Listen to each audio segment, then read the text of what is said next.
About 90%, Mr. President, of my personal and political philosophy is don't hurt someone unless they're trying to hurt you first. Don't take other people's stuff and leave me alone. Let me live my life, exercising the free will and responsibility that God gave. Which leads me to my first topic, Mr. President. Iran. I'm not talking about the people of Iran. I'm talking about the political and religious leadership of the government of Iran. I'm talking about the Ayatollah and his followers. And in America, we separate government from religion. Not in Iran, thanks to the Ayatollah. The government tells you what religion to practice. The government is the religion. Now, everybody has the right to believe what they want. I'll tell you what the Ayatollah believes. He's Muslim. But his strain of Islam says that if you do not agree with his interpretation of God, then you deserve to die. You do. And he acts on that belief. Now, let me say again, the Ayatollah is entitled to believe what he wants. I was raised a Presbyterian. My parents founded 2 Presbyterian churches. When Becky and I got married, Becky was a Methodist. I was a Presbyterian. We compromised. I became a Methodist. I'm entitled to believe what I want. But the Ayatollah not only thinks that I'm going to hell because I don't agree with his religion, he wants to kill me. He wants to kill Americans and Israelis and anybody who does not believe in his jihad and drink our blood out of a boot. And he's acted on that. I don't need to tell you, Mr. President. I don't need to tell you. And he has acted on that. And that's not acceptable.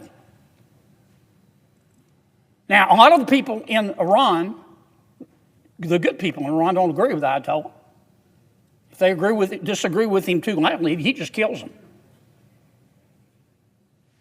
Now the Ayatollah, it's actually been the case for the last, 10, 15, 20 years. The Ayatollah has decided he wants a nuclear warhead. Why should we care? You know, I hear from some of my fellow Americans all the time, why do we need to be involved in Iran? Why should we care? Well, number one, we're not trying to start a war in Iran. The president is trying to end a war in Iran. If the Ayatollah gets a nuclear weapon, he will use it. He could use it against America. He could use it against Israel. I don't know who he'll use it against, and I hope I'm wrong, but he will use it. And you know what else will happen?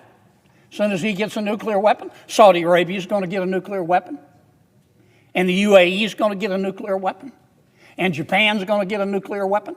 And South Korea, and I could go on and on and on. And the more nuclear weapons you have in the world, the more likely you are to have a nuclear war.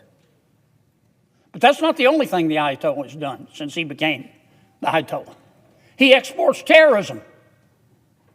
He was the person behind Hamas and Hezbollah that have killed so many people throughout the world. Not just in the Middle East, but across the world, including, but not limited to, Americans. That's why we ought to care. The Ayatollah also has conventional ballistic missiles and is building more as we speak. Now, those missiles can't reach America yet, but they're working on one, and they can sure reach our military bases in the Middle East, and they can sure reach Israel. Yes, sir. Yes, ma'am. That's why we should care. And finally, the Ayatollah, if you disagree with him, and we've seen it happen on TV, we don't know how many people he's hung in the last 6 months. We don't know how many people he's tortured. I've seen estimates as high as 50,000. So that's what this business with Iran is all about. We're not trying to be the world's policeman. We're trying to stop the Ayatollah from being the world's policeman, who's getting a lot of support from President Xi Jinping in China, and Vladimir Putin in Russia, and Kim Jong-un in North Korea. So that's where we find ourselves, trying to stop this war. And to the Ayatollah, I would say, Ayatollah, you're entitled to believe what you want. You can hate me. You can believe that. I know you hate me and what I stand for. You know how I sleep at night knowing that you hate me? With the fan on. That's your right. But you can't act on that belief. Put down the nuclear weapons. Put down the nuclear enrichment. Stop exporting terrorism to Hamas and Hezbollah. End your missile program. Stop killing and torturing your people. That's all we want. And he's doing that as we speak. He's at war. We're trying to stop it. I'm not about to tell the president, give the president any advice. He has intelligence that I don't have. And I respect the fact that he's being very, very, very deliberate and careful in making a decision. If we make a deal with Iran, let's make sure we have a protocol to enforce it.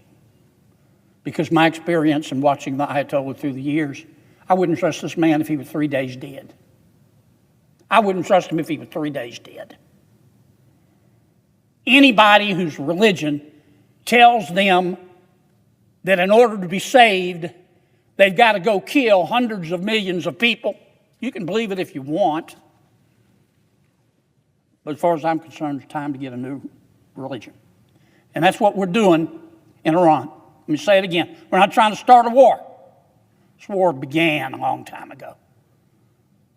We're trying to end it.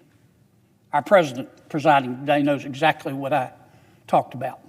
He served honorably, had great physical, mental, and emotional expense in the Middle East. That's what we're trying to stop.